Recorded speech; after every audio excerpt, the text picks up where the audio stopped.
पिछले एपिसोड में वांग ली ने 1 बिलियन वाले सोल बैनर को हासिल कर लिया था और अब वो इस तरह से ट्रोल एंसेस्टर से भी अपना बदला लेने के लिए निकल गया था। मगर वहीं हम देखते हैं कि एंसेस्टर को भी इसके कारनामे के बारे में पता चल गया था, जिसके बाद वो कहने लगता है कि जेंग न्यू ने तो युआन फेंग को मार दिया और इसी के साथ स्नो कंट्री भी फिर से बैन हो गया। जिसके बाद हम देखते हैं कि वो इसके बारे में सोचकर काफी परेशान होने लगता है और फिर कहता है ऐसा लगता है कि इस बार मेरा ट्रोल क्लैन भी यहाँ से नहीं बच पाएगा। मगर तभी एक दूसरा एल्डर कहने लगता है कि आपको इसके बारे में चिंता करने की कोई जरूरत नहीं है, क्योंकि भले ही आपकी बॉडी पूरी तरह से इंटीग्रेट नहीं हुई, लेकिन फिर भी हमें यहाँ पर पूरी तरह से सेफ है, क्योंकि जेंग न्यू चाहे इसके बारे में कुछ भी कर ले, लेकिन फिर भी वो इस जगह के बारे में पता नहीं लगा पाएगा। मगर तभी हम देखते हैं कि एक दूसरा एल्डर काफी गुस्सा हो गया था और फिर कहने लगता है कि आखिरकार उससे डरने की क्या जरूरत है, क्योंकि अगर एंसेस्टर की पावर पूरी तरह से रिकवर नहीं हुई है तो क्या हुआ, फिर भी मैं उसे यहाँ से जिंदा बच कर नहीं जाने दूंगा। मगर वहीं हम देखते हैं कि चीहू इसके बारे में सोचकर काफी परेशान होने लगता है और फिर कहने लगता है मुझे पता है कि जेंग न्यू यहाँ पर जरूर आएगा, लेकिन फिर भी अगर एंसेस्टर गलत है तो क्या हुआ,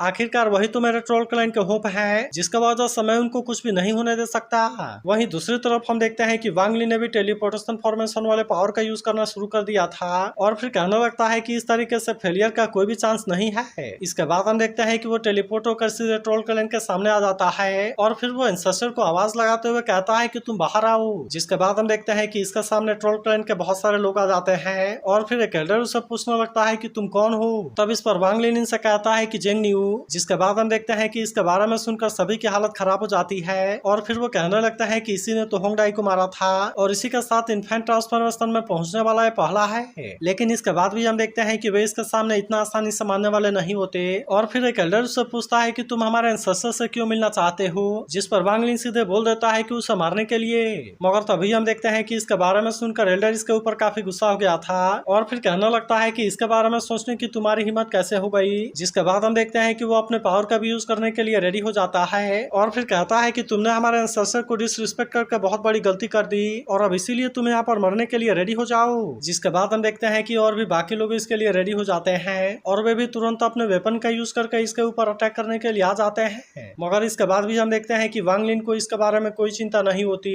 इसीलिए वो भी अपने स्क्रॉल वाले पावर का यूज करना शुरू कर देता है, जिसका वजह से हम देखते हैं कि अब कोई भी इसके सामने कुछ नहीं कर पाता। मगर इसके बाद भी हम देखते हैं कि वो एल्डर इतना आसानी से हार मानने वाला नहीं होता और इसीलिए वो फिर से वांग लिन पर अटैक करने के लिए आने लगता है। जिसके बाद हम देखते हैं कि वांग लिन ने अपने पावर का यूज करके इसे बहुत ही आसानी से रोक लिया था और फिर इसे मारने के लिए भी रेडी हो जाता है। लेकिन तभी इसी वक्त हम देखते हैं कि चीहू ने आकर इसे रोक दिया था, जिसके वजह से वांग लिन के साथ में कुछ भी नहीं करता और फिर वो इन सबको छोड़ देता है। फिर चीहू से कहने लगता है कि तुम्हें ऐसा करने की कोई जरूरत नहीं है और तुम मुझे अपने फ्रेंड के जैसा मान सकते हो। मगर इस पर वांग लिन उसे कहता है कि मेरा कोई भी फ्रेंड नहीं है और इसीलिए मैं चाहता हूँ कि तुम्हें मुझे मेरे नाम से बुलाओ। तब इस पर चीहू से कहने लगता है कि हाँ मुझे पता है कि सबसे पहले ट्रोल क्लैन ने ही तुम्हारे ऊपर अटैक किया, जिसका वजह से तुमने भी जो किया वो पूरी तरह से सही है, लेकिन फिर भी मैं तो ट्रोल क्लैन का यंग मास्टर हूँ, जिसका वजह से अगर तुम सच में मुझे अपना फ्रेंड मानते हो तो फिर मैं चाहता हूँ कि तुम प्लीज हमारे ऊपर दया दिखाओ और हमें छोड़ दो। तब इस पर वांग लिन उससे कहता है कि मैंने अभी तक इस ट्रिप में किसी को भी नहीं मारा और अगर सच में मैंने तुम्हारे बारे में नहीं सोचा होता तो फिर अभी तक यहाँ पर कोई भी जिंदा नहीं होता। मगर तभी इसी वक्त हम देखते हैं कि यहाँ पर और भी एल्डर आ जाते हैं और फिर कहने लगता है कि तुम्हें इसके सामने कोई भी रिक्वेस्ट करने की जरूरत नहीं है। मगर अभी भी हम देखते हैं कि वांग लिन को एक चांस देना चाहता था, इसीलिए वो इनसे कहता है कि तुम अपने एंसेस्टर को यहाँ बुला दो और फिर मैं यहाँ से चला जाऊंगा। मगर तभी हम देखते हैं कि इसकी बात सुनकर ग्रेट एल्डर इसके ऊपर काफी गुस्सा हो जाता है और फिर कहने लगता है कि अगर तुम एंसेस्टर से मिलना चाहते हो तो फिर इसके लिए सबसे पहले तुम्हें मुझसे गुजरना होगा। और इसके बाद हम देखते हैं कि वो अपने पावरफुल एक्स का यूज करके इसके ऊपर अटैक कर देता है, लेकिन इसके बाद भी हम देखते हैं कि वांग ली ने इसे बहुत ही आसानी से रोक लिया था। मगर अभी भी हम देखते हैं कि ग्रेट एल्डर इतना आसानी से मारने वाला नहीं होता, इसीलिए वांग लिन भी अपने पावर का यूज करके इस पर अटैक कर देता है, जिसका वजह से हम देखते हैं कि ग्रेट एल्डर इसके सामने कुछ भी नहीं कर पाता और वांग लिन इसे बहुत ही आसानी से इंजर कर देता है। तभी हम देखते हैं कि चीहू उसे फिर से मनाने लगता है और फिर उसे कहता है कि हम तुम्हारे कोई एनिमी नहीं है। तब इस पर वांग लिन से कहता है कि तुम अपने एंसेस्टर को बुलाओ, क्योंकि अगर मैं उसे नहीं मार सकता तो क्या हुआ, लेकिन फिर भी उसे मेरे इमोर्टल स्वॉर्ड को वापस करना होगा। तब इस पर चीहू इसे बताता है कि एंसेस्टर कहाँ है, कोई भी इसके बारे में नहीं जानता और केवल ग्रेट फॉर्मेशन को ओपन करने के बाद ही हम उनसे कांटेक्ट कर सकते हैं। मगर इसके बाद भी हम देखते हैं कि चीहू इसके लिए रेडी हो जाता है और फिर वो वांग लिन से पूछता है कि क्या अगर तुम्हें इमोर्टल स्वॉर्ड मिल गया तो फिर उसके बाद तुम यहाँ से चले जाओगे। तब हम देखते हैं कि वांग लिन इस पर सिर हिलाता है, जिसके बाद हम देखते हैं कि चीहू ग्रेट फॉर्मेशन को ओपन करने के लिए मान गया था और फिर अपने एल्डर से भी कहता है कि फॉर्मेशन कम्युनिकेशन को ओपन करो। जिसके बाद हम देखते हैं कि एल्डर भी तुरंत इसकी बात मानने के लिए रेडी हो जाते हैं और फिर वे ग्रेट फॉर्मेशन को एक्टिवेट करना शुरू कर देते हैं। मगर तभी हम देखते हैं कि चीहू को इसके बारे में डर लगने लगा था, क्योंकि उसे पता है कि वांग लिन बिना अपना बदला लिए नहीं मानता, जबकि एंसेस्टर ने तो इसे बहुत ही बुरे तरीके से टॉर्चर किया था। इसीलिए इसका कोई भी चांस नहीं है कि वो एंसेस्टर को छोड़ दे। अब इसीलिए वो समझ जाता है कि वांग लिन केवल इमोर्टल स्वॉर्ड को लेने का बहाना बना रहा है ताकि वो इस तरह से एंसेस्टर के पास में पहुंच सके।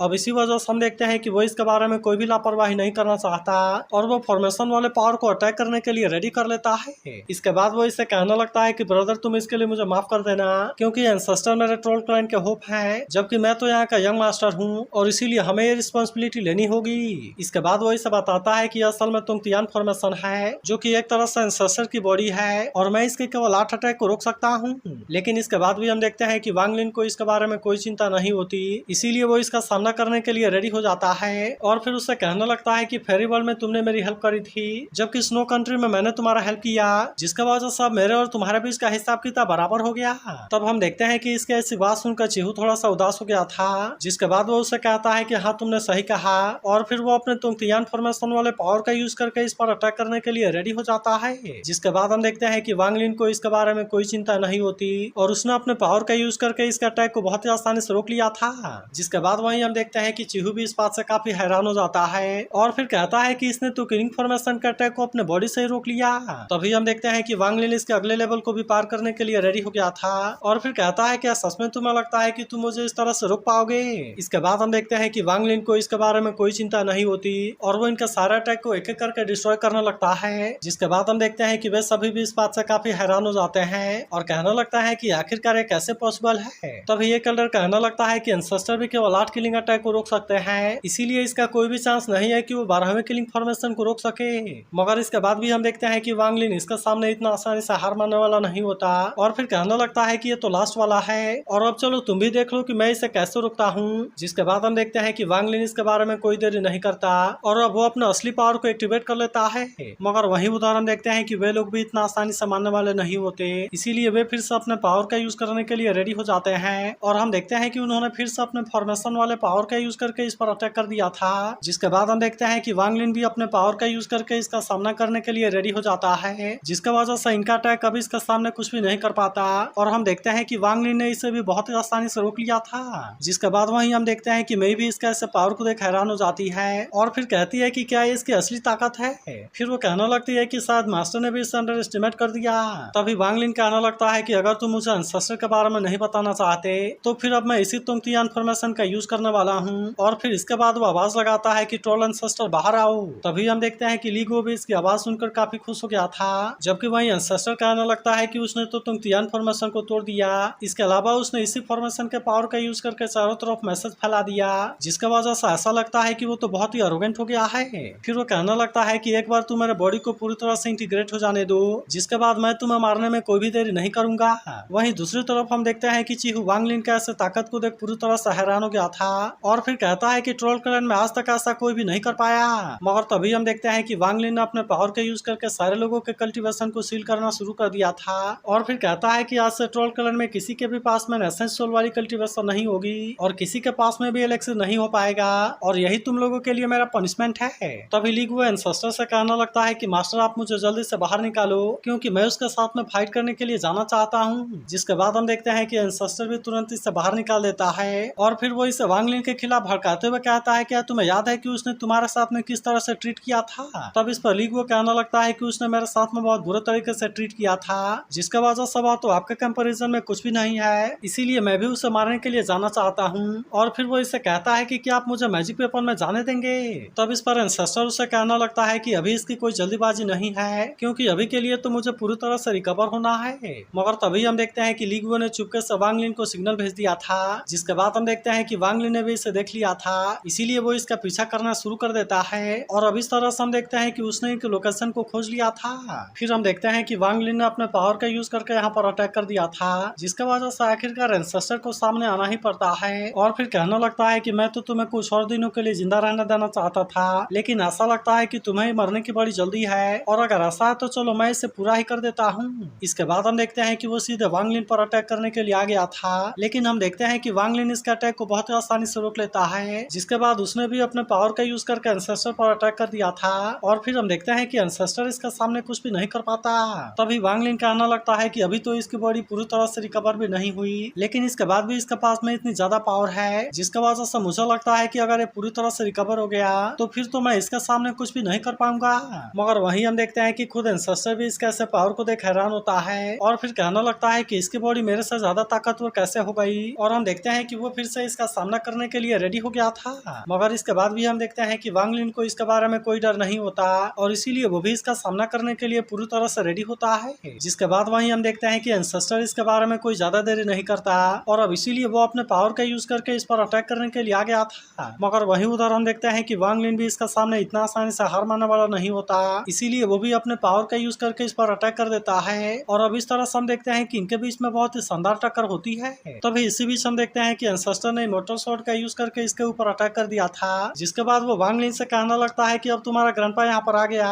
मगर तभी इसी वक्त हम देखते हैं कि वांग लिन ने अपने पावर का यूज करके इसके ऊपर से बैन को हटा दिया था, जिसके बाद ली गुओ अब इसके बारे में कोई देरी नहीं करता और फिर हम देखते हैं कि वो एंसेस्टर के ऊपर ही अटैक करके उसके एक हाथ को काट देता है। इसके बाद ली गुओ उससे कहने लगता है कि मैं तो हमेशा से ही अपने मास्टर का लॉयल हूँ, लेकिन क्या तुम्हें लगता है कि मैं इतना आसानी से तुम्हारे हाथों में आ जाऊंगा? तब इस पर एंसेस्टर हैरान होते हुए कहता है कि आखिरकार ये कैसे हो सकता है, क्योंकि मैंने तो तुम्हारे ऊपर बैन लगाया था। तब इस पर ली गुओ उससे कहने लगता है कि अरे यार तुम ये क्या बात करने लगे, क्या सच में तुम्हें लगता है कि बैन के मामले में तुम मेरे मास्टर के सामने कुछ हो? मगर तभी हम देखते हैं कि वांग लिन ली गुओ को आवाज लगाता है और अब इसीलिए वांग लिन भी तुरंत उसके पास में चला गया था। तभी हम देखते हैं कि एंसेस्टर अपनी जान बचाने के लिए भागने लगता है, जिसके बाद हम देखते हैं कि वांग लिन भी उसका पीछा करना शुरू कर देता है। तभी ली गुओ इससे कहने लगता है कि मैंने तो इस पर बहुत ही शानदार तरीके से काम किया और इसीलिए प्लीज आप मेरे ऊपर भी तो ध्यान दीजिए। लेकिन तभी हम देखते हैं कि वांग लिन गुस्से में इसके तरफ देखने लगता है, जिसके बाद ली गुओ कहने लगता है कि ये तो अभी भी नहीं बदला और ये तो बिल्कुल ही पहले के जैसे है। इसके बाद हम देखते हैं कि वे फिर से एंसेस्टर का पीछा करना शुरू कर देते हैं और ली गुओ उससे कहने लगता है कि मेरे ग्रैंडसन तुम कहाँ भागने लगे। मगर तभी अचानक से हम देखते हैं कि एंसेस्टर ने अपने पावर का यूज करके यहाँ पर अटैक कर दिया था, जिसके बाद वांग लिन को रोकने के लिए एक फ्लेम बिस्ट बाहर आ जाता है। लेकिन इसके बाद भी हम देखते हैं कि वांग लिन को इसके बारे में कोई चिंता नहीं होती,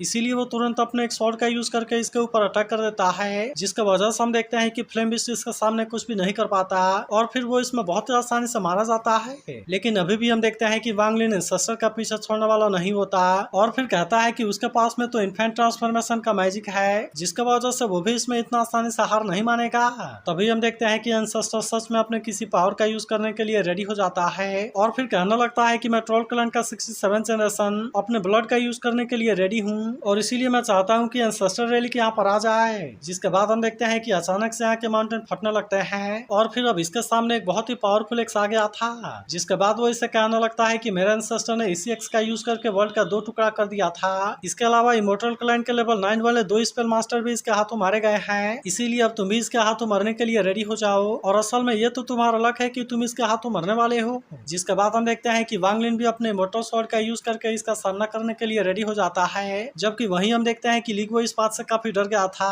और फिर कहता है कि मास्टर मैं तो इसके सामने कुछ भी नहीं कर पाऊंगा। जिसके बाद हम देखते हैं कि वांग लिन सच में इसके सामने ज्यादा कुछ नहीं कर पाता और फिर वो आखिरकार माउंटेन से जाकर टकरा जाता है। लेकिन तभी हम देखते हैं कि मे भी इस चांस का फायदा उठाने के लिए रेडी हो जाती है और इसीलिए वो अपने पावर का यूज करके इस पर अटैक करने के लिए कोशिश करती है। मगर तभी इसी वक्त हम देखते हैं कि वुताई ने आकर इसे रोक दिया था और फिर उससे कहता है कि मैं तुम्हारा ओपोनेंट तो मैं हूँ। तब इस पर मेई से कहने लगती है कि अगर तुम्हें मास्टर युन कुएजी ने चूज किया है तो क्या हुआ, लेकिन फिर भी तुम्हारे पास में तो केवल मिडिल स्टेज वाली ट्रांसफॉर्मेशन वाली कल्टीवेशन है, जिसके वजह से तुम तो मेरे सामने कुछ भी नहीं हो। लेकिन इसके बाद भी हम देखते हैं कि वुताई इतना आसानी से हार मानने वाला नहीं होता, इसीलिए वो भी अपने पावर को एक्टिवेट कर लेता है और फिर कहता है कि चलो फिर से ट्राई करके देख लेते हैं। वहीं हम देखते हैं कि एंसेस्टर ने लगातार अपने एक्सेस से अटैक करना शुरू कर दिया था और फिर कहने लगता है कि अब तुम्हें क्या हो गया, कि अब तुम मुझे नहीं मारना चाहते। मगर अभी भी हम देखते हैं कि वांग लिन ने अपने आप को बचा लिया था, जिसके बाद हम देखते हैं कि वो इसमें कोई देरी नहीं करता और अब वो अपने 1 बिलियन वाले सोल बैनर को बाहर निकाल लेता है। जिसके बाद हम देखते हैं कि एंसेस्टर भी इसे देख पूरी तरह से हैरान हो गया था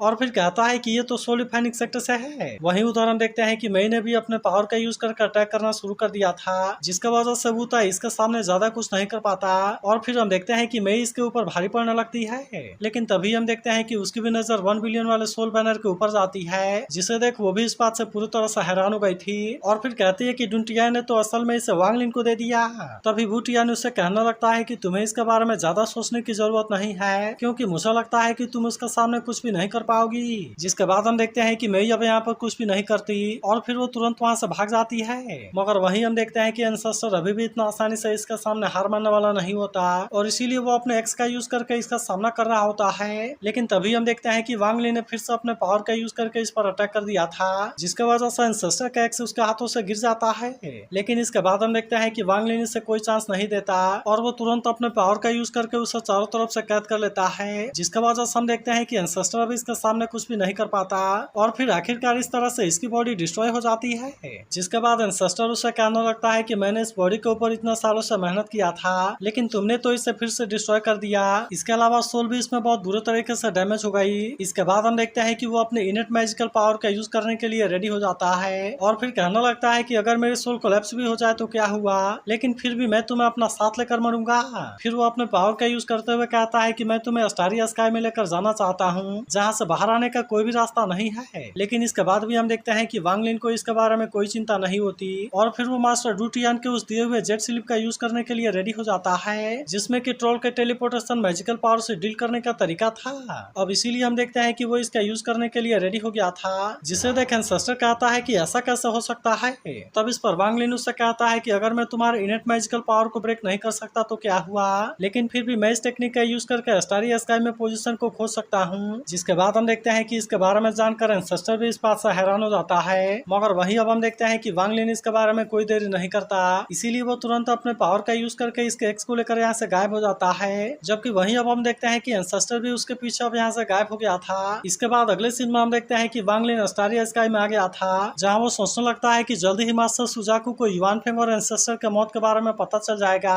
लेकिन अभी तो एक बहुत ही जरूरी चीज आने वाला है। जिसके बाद हमें पता चलता है कि मुआन के रिनकार्नेशन का 18 साल पूरा हो गया था, इसीलिए हेवनली कैलेमिटी फिर से आएगी। मगर इसके बाद भी हम देखते हैं कि वांग लिन को इसके बारे में कोई चिंता नहीं होती और फिर वो कहता है कि मैं इस बार तुमसे मुआन को ले लूंगा। तो अगर एक्सप्लेनेशन अच्छी लगी हो तो इस वीडियो को लाइक और इस पर एक कमेंट जरूर कर देना और अगर आप इसके अगले एपिसोड के लिए एक्साइटेड हो तो इसके बारे में भी जरूर बताना।